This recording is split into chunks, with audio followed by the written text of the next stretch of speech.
ఐవీఎఫ్లో PRP, platelet rich plasma ఎక్కడ use చేస్తాము, ఏ సిట్యువేషన్స్లో use చేస్తాము అన్నది డిస్కస్ చేస్తాను.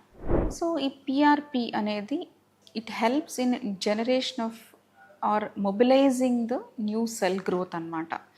సో ఇది చాలా మెడికల్ ఫెసిలిటీస్లో వాడతారు, ఆర్థోపెడిక్స్లో వాడతారు, స్కిన్ ట్రీట్మెంట్స్లో వాడతారు, అండ్ ఎనీ రీజనరేటివ్ ఇష్యూస్ ఉన్న ప్లేసెస్లో ఈ పిఆర్పి అనేది చాలా ఎక్కువగా వాడతారు.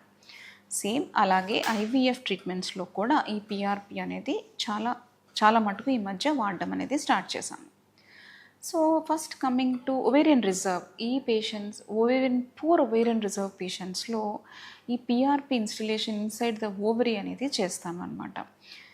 త్రూ లాప్రోస్కోపీ చేయొచ్చు, లేకపోతే త్రూ వెజనల్ రూట్ కూడా చేయొచ్చు. So PRP, platelet rich plasma along with stem cell therapy, ఈ రెండు కలిపి ఓవరీస్లో ఇంజెక్ట్ చేసినప్పుడు ఎస్పెషల్లీ యంగ్ పేషెంట్స్లో నంబర్ ఆఫ్ ఊసైట్స్ అనేది పెరగడం అనేది చూస్తున్నాము.